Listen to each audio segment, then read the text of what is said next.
Carolyn Goodman went on Anderson Cooper and made the city look like a scary, dangerous place that no one should ever visit. And we'll talk about that a little bit and we'll explore that. And then we had William Hornbuckle, the CEO of MGM Resorts International, go on LinkedIn, of all places, for some reason, and make it look like Vegas was a place you could visit without having to be scared to death. Which one is right? Which one is wrong? And what do we know about the Carolyn Goodman's real response to all this stuff? I know a few things that I'll share with you to play devil's advocate here. My name is Steven. I'm not leaving Las Vegas. I'm a Vegas blogger. And earlier on today, you did not go crazy and now you can't find it.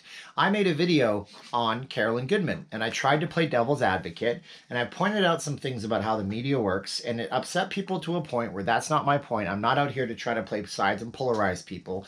So I put it on the Patreon. The video's unlisted. If you watched it before, great. Don't post it in the comments. I'll just delete it anyways. I just did that and I didn't like it. So Carolyn Goodman was on Anderson Cooper last night. By the way, like, share, subscribe to the channel. My name is Steven. I'm a Las Vegas-based blogger. I've seen a lot of stuff out here in Vegas, and I'm giving you guys some news every day on this stuff. You can be on the Patreon if you guys want to. Subscribe to that and get in the credits of the video. You guys can go and get stuff I don't put on YouTube, like that video that I kind of decided to self-censor because I just didn't like the style and the vibe. And you can also go to the merchandise place on Teespring and get a coffee mug or something. All right, so make sure you comment on this video and hit the bell for notifications. Let me know what you think of the two ways of representing Las Vegas right now. Which one's better to you? Fighting and punching as hard as you can, maybe saying the wrong thing? Or do you think it's better to be more dignified and diligent and read more scripted stuff and be better prepared? I think I know the answer to that one. It's a mixture of the two, but I'll let you guys decide for yourselves. So Carolyn Goodman went on Anderson Cooper last night. I did make a 10-minute long video of this. Like I say, I decided to take it off because I just thought, does it represent what people want to get from me? Probably not. I was trying to point out the difference in how she might not have been prepared for that interview, but she did come off as kind of a lousy ambassador. And I reanalyzed the video and said, well, let's do this. Let's just talk about it objectively, say some good stuff she said, and then move on. In the interview, the one that's going viral, that little clip is her saying that, you know, use Vegas as a petri dish. No thanks. I don't want you to do that. I happen to live here. I have no plans to move. I have no means to move. I have nowhere else to go. I love this city like I love my family, and it's a part of me. So please don't use Vegas as a petri dish. That will scare the heck out of people, as people are pointing out, rightly so, in that video that I premiered here that I took down. But at the same time, she's done some good stuff for some good people. When I was making some phone calls last week with the magazine and digital company that we work with to try to see if we can get some ads for some people, one lady I spoke to down in Henderson said that she's had the same ownership group. She's the owner since 1984 of a health food store. The police came one day and put padlocks and chains on her doors and then threatened to take away her business license pending an investigation. After that many years in business, because they didn't sell enough food items, more herbs, supplements, but a lot of food too. She called Carolyn Goodman because she's known her, because Carolyn Goodman happens to live in the same area as her. And Carolyn Goodman was able to run it up the flagpole to the top in the state and the county and get her reopened. That's a positive thing that Carolyn Goodman probably has to deal with a whole bunch. Being thrust into the national news spotlight, saying the wrong things, not being prepared for your interview, saying things like we should be in a petri dish. Everybody's saying she is off her meds.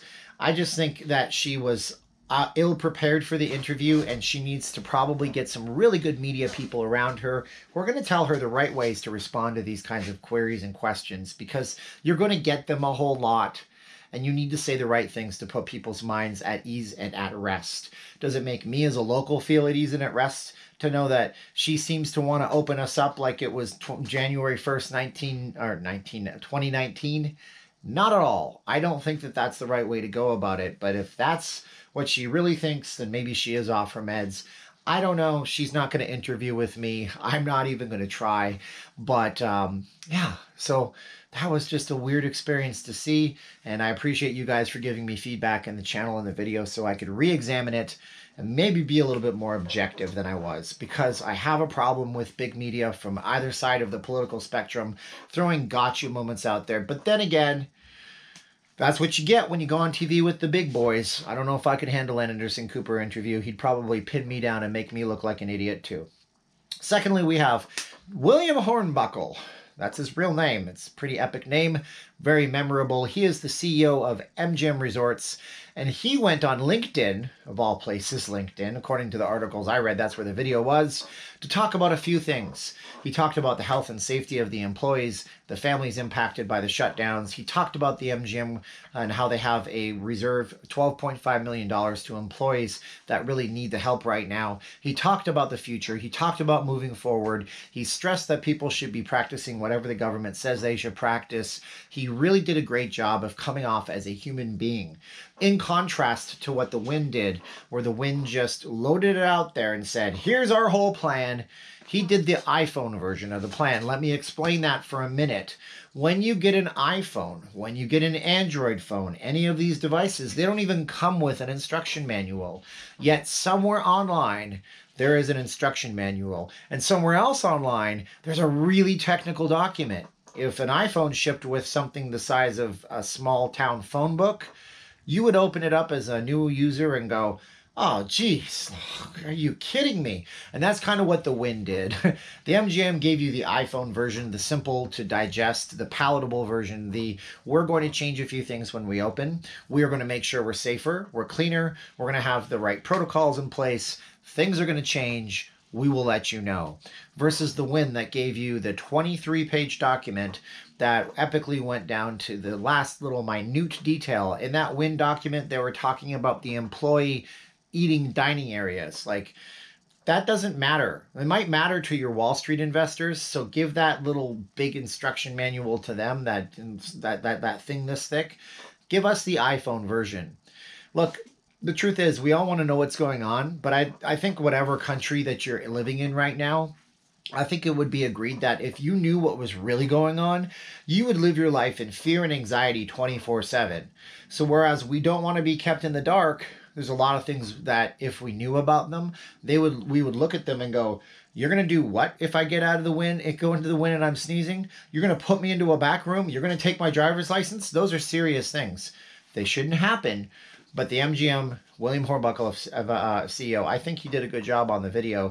Very human, very nice, came off very, very much like a person that you could trust and listen to. So I give him a lot of props and a lot of credit. I've given a lot of CEOs my opinion before. My father texted me saying he's worried that the Wind would sue me. I said, well, I'm just reading a document giving my editorial opinion, but there are those concerns in this world too. But that's what happens when we have to put out a front-facing thing to the public. You can scare the public. MGM's William Hornbuckle certainly didn't do that. Big props to them for being nice about it. And Carolyn Goodman might want to take some PR lessons, maybe possibly from the CEO's people. William Hornbuckle, be prepared for your interviews. Be prepared for what you're going to say. Don't come out there and give the giant, huge phone book version of things. Give the nice, simple, succinct answers that are going to make people understand what you're talking about. Communicate the information to them. Don't leave them with a bunch of glaring questions. Don't get yourself caught in gotcha moments. Don't get trapped in things you might have said in the past. I had an industrial arts or shop class teacher one day, and this was back in the 90s when you could still stop a kid and almost pick him up by the thing, and he wouldn't be like fired. And he said, Campbell, I was running around like a maniac, and he said, just remember, everything you do and say always comes back to you. So choose who you associate with properly. I didn't. It was a bad thing for me. I learned my lesson. But he was right. Everything you do and say does come back to you. It does come back to you in some way, shape, or form. So I hope that Mayor Goodman can regain her fancy that she got. She curtsied some fancy from us about a week and a half ago, where she was punching hard against Governor Sisolak. I hope that the MGM CEO William Hornbuckle can continue on to convey us a message so we understand what we need to understand and we have confidence and faith in Las Vegas moving forward. And I hope that the Wind doesn't go through with their draconian ways of see something, say something, temperature scanners, secondary rooms, everybody's carrying around a face mask. But maybe the MGM plans to do that, and they're just not telling us. What do you think in the comments? You let me know. Like, share, subscribe the video, hit the bell for future notifications. Now's the time of the video where two things happen. I got a frog in my throat, now I want to cough, so I'm going to say 3, 2, 1. Click on the camera, see you at 7:45 in the live streams, and so we got to go, but 3, 2, 1, and click.